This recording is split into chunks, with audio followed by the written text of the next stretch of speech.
Assalamualaikum Buya. Waalaikumsalam warahmatullahi wabarakatuh.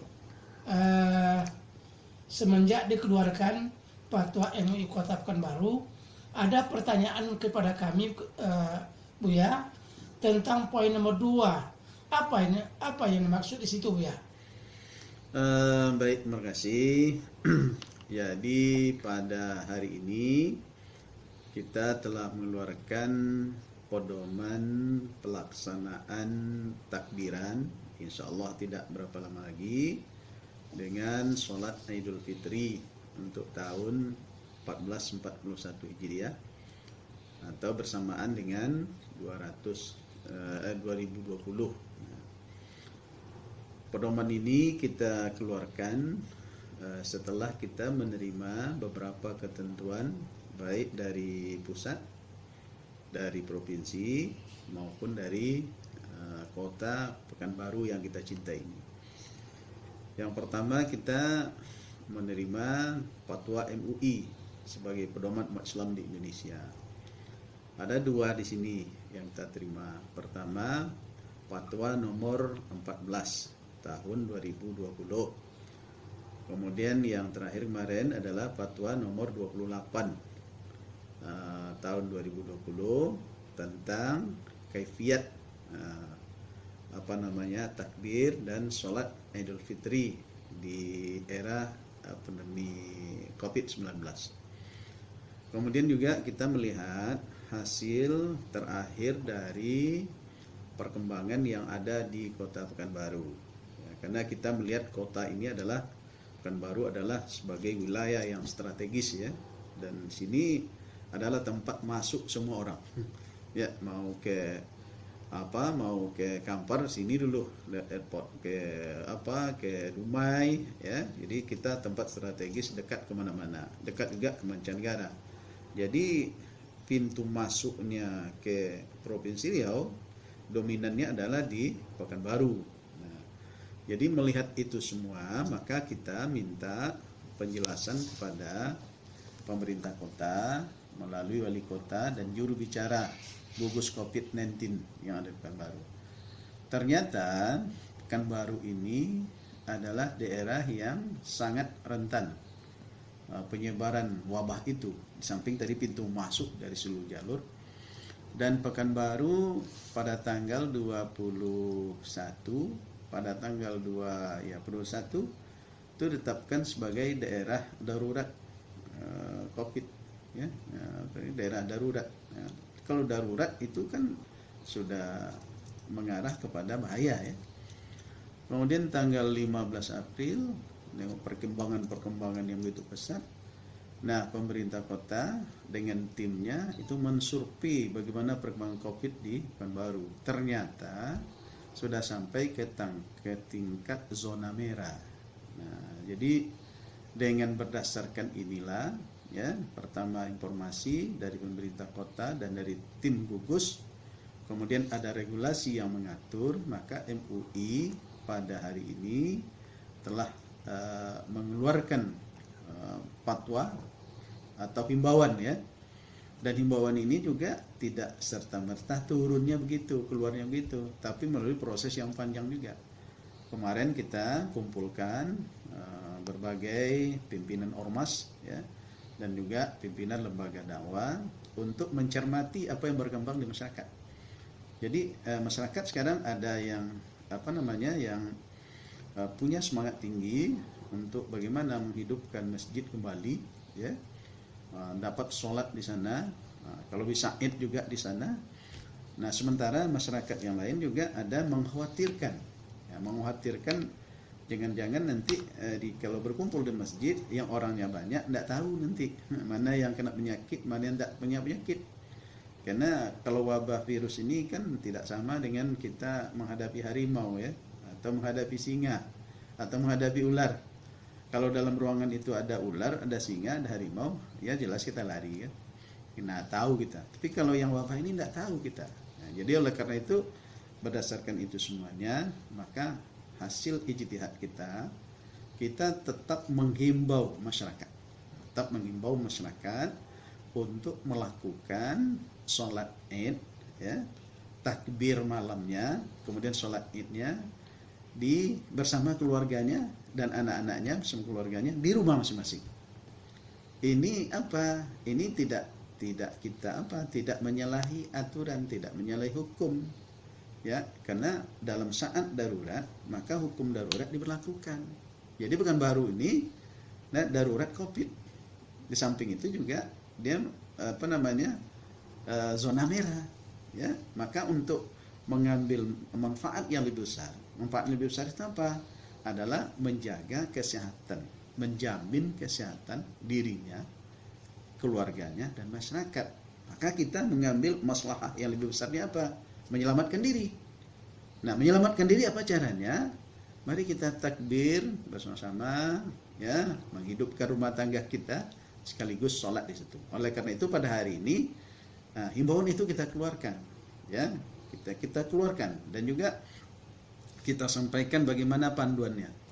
Kan ada juga masyarakat, gimana Pak, katanya kan kalau di rumah macam mana caranya sholat id itu, katanya kan. Nah, kita berikan panduan di situ, ya, sama seperti biasa, ya, cuma ada tambahannya. Di dalam sholat id itu ada ditambah dengan 7 takbir, ya. Rakaat pertama, rakaat kedua 5 takbir. Antara takbir itu kita baca subhanallah walhamdulillah wala ilaha illallah Allahu akbar, ya kan. Nah, kemudian ada khutbah. Nah, gimana Pak? Ada pertanyaan tuh, kami tidak ada yang mampu khutbah. Suami tidak mampu khutbah, menantu tidak mampu khutbah, seperti itu, ya. Nah, kita sebenarnya sudah menyiapkan konsep apa? Konsep pendek, ya. Nah, konsep pendek kalau bagi yang mau khutbah juga. Tapi kalau yang tidak bisa juga, ya sholat aja.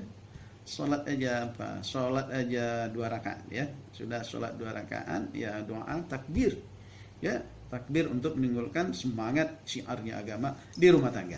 Nah, jadi ini yang kita himbau masyarakat. Mari kita berpikir kemaslahatan yang lebih besar, ya, daripada yang kecil itu. Karena datang masjid kan sunat, ya.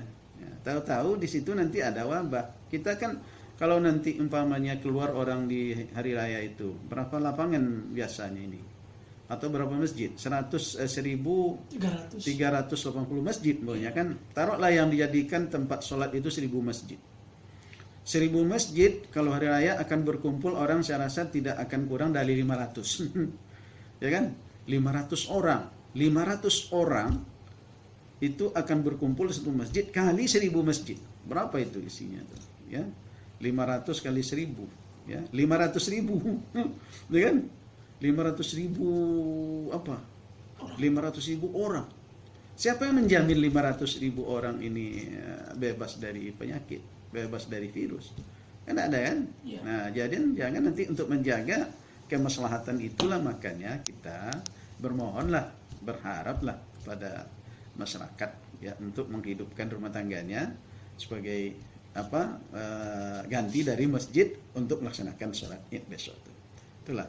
Jadi hilangkan pikiran-pikiran yang membandingkan dengan yang lain. Ada juga masyarakat tanya, gimana apa katanya, mall dibuka, konser ada, apa dibuka, jangan situ kita apa. Kalau mall itu berapa lah cuma mallnya? Taruhlah di mall ini ada 10, ya, berkunjung orang agak 1.000 situ, ya kan 10.000-nya. Kalau masjid berapa tadi itu? Banyaknya. Yang kedua, ya, apakah ke mall itu terjamin bahwa dia tidak akan apa? Dia tidak akan kena, ya kan? Ya, taruhlah seperti itu dibuka, terjamin. Dan kenapa pemerintah membolehkan itu? Ya, ada 2 pertimbangan di sini. Pertama mungkin ekonomi, ya, pertimbangan ekonomi. Ya, kalau umpamanya tidak dibuka kegiatan ekonomi, bagaimana pula kita makan? Kalau tidak makan, tentu terancam pula jiwa, ya kan? Nah, itu 2 lagi mudaratnya. Beli ke mall ada penyakit, nah, diasumsi akan kena penyakit. Tidak beli, mati di rumah. Nah, maka asumsi ini kita apakan? Yang kita utamakan adalah menghindari bahaya yang lebih besar. Bahaya yang lebih besar itu apa? Mati, tidak makan, ya kan? Nah, itu makanya himbauan kita seperti itu. Kemudian terkait yang pertanyaan tadi, di Fatwa MUI nomor 28 tahun 2020 itu ada pada poin kedua, itu bahwa sholat Id itu boleh di lapangan, boleh di masjid, boleh di musola. Itu koma, belum titik. Nah, jadi kalau saya harap masyarakat harus membaca utuh. Apalagi tokoh-tokoh masyarakat, jangan cepat di-share saja. Mau balik, jangan cepat di-share aja. Dibaca utuh, dipahami, baru share. Nah, ya. Jangan nanti dibaca separuh-separuh, di-share, maka dia gagal paham. Ya, kita tidak boleh gagal paham, mesti kita jelaskan dengan sebaik-baiknya. Ya, jadi sholat Id boleh di lapangan, boleh di masjid, boleh di musola. Tapi situ koma dengan catatan, dengan syarat. Pertama, di wilayah itu, di wilayah masjid itu tidak dinyatakan wabah virus COVID itu sudah tidak ada lagi. Ya, nah, sudah steril, artinya sudah diyakini bahwa situ tidak ada lagi wabah virus COVID atau bebas dari COVID, dan yang memberikan penjelasan itu tidak semua orang. Yang memberikan menyatakan bahwa tempat itu adalah bebas, yang menyatakan tempat itu adalah bersih, itu adalah tim yang kredibel, nah, yang ahli, yang pakar. Siapa yang pakar di situ? Menengok kuman? Tidak bisa Ustaz. Tidak pula bisa orang-orang biasa tuh. Tentu orang yang punya keahliannya. Saya aja tidak bisa, walaupun saya seorang profesor. Ya, menengok apa di situ. Jadi orang pakar, ada ahlinya. Jadi ahli itulah nanti yang memberikan keterangan kepada pemerintah atau kepada masyarakat bahwa di wilayah itu bebas COVID. Ya kan? Kalau ada pernyataan yang seperti itu, maka itu bolehlah sholat di situ. Ya, bolehlah sholat di masjid itu, bolehlah di wilayah itu. Itu satu. Kemudian tidak cukup itu saja. Ada yang kedua lagi. Sejak dinyatakan wilayah itu bebas dari COVID, ya, maka daerah itu harus steril. Tidak boleh ada orang yang masuk, tidak boleh orang keluar. Sebab kalau ada orang masuk, ini jangan-jangan orang masuk ini membawa.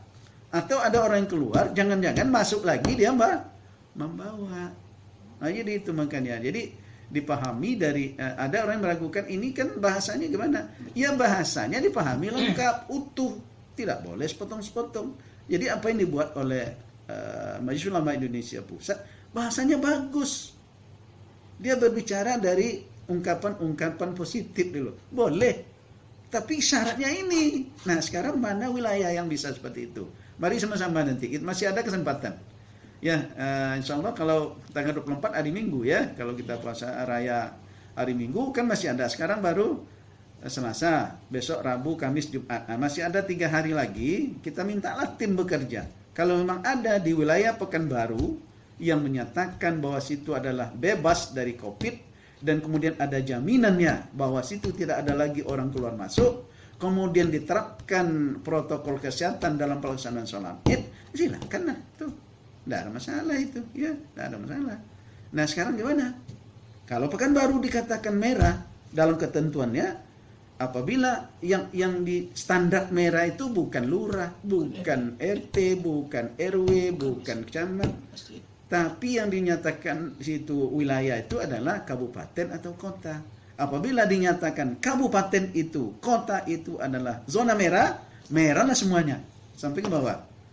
Kenapa begitu? Karena masyarakatnya berputar di situ. Kota itu masyarakat berputar ke situ kemana-mana kan. Ya, ada yang ke kota, ada yang ke sini, ada yang ke situ, kan gitu. Jadi makanya penetapan oleh pusat seperti itu. Tegaskan saja Bu ya, untuk Pekanbaru. Pekanbaru kita menghimbau tetap sholat di rumah masing-masing. Ya, kenapa? 2 pertimbangan yang paling mendasar tadi. Pertama, Pekanbaru masih berstatus tanggap darurat. Kedua, tanggal 15 April Pekanbaru dinyatakan sebagai zona merah. Nah, 2 itulah. Ya kan? 2 itulah yang kita khawatirkan. Jadi kemaslahatan yang lebih besar itu adalah menyelamatkan diri. Oleh karena itu, saya sebagai Ketua Umum Majelis Ulama Indonesia menghimbau masyarakat untuk memahami ini. Kemudian mari kita laksanakan takbir di rumah bersama keluarga dan anak-anak. Nah, mari kita sholat Idul Fitri di rumah sama anak-anak dan keluarga. Bagi yang tidak mampu untuk baca khutbah, ya silakan nanti sholat 2 rakaat saja. Dan kalau bagi yang carilah khotib umpamanya yang sudah steril, dia ndak kena wabah corona, bawa ke rumah diberi honor. Itu aja himbauan saya ya untuk. Terima kasih Buya. Mudah-mudahan himbauan MUI dapat ditaati oleh seluruh masyarakat Kota Pekanbaru untuk sholat di rumah. Ya, terima kasih. Jadi pertanyaan bagus sekali tadi. Mudah-mudahan ini bisa dipahami oleh masyarakat sehingga menghilangin polemik-polemik yang di masyarakat ya. Dan mari kita berdoa 4 hari ini mudah-mudahan COVID ini hilang dan ada tim yang menyatakan bahwa Pekanbaru bebas. Bebas dari kata hari Jumat kita sama-sama keluar menyampaikan kemenangan, mengucapkan takbir. Mudah-mudahan kalau ini sudah selesai semuanya, bersih semuanya, dinyatakan oleh tim yang kredibel tadi itu, ya maka kita sholat bersama-sama lah nanti itu kita nikmati. Terima kasih atas perhatiannya. Mohon maaf atas segala kekurangannya. Mudah-mudahan manfaatnya. Assalamualaikum warahmatullahi wabarakatuh.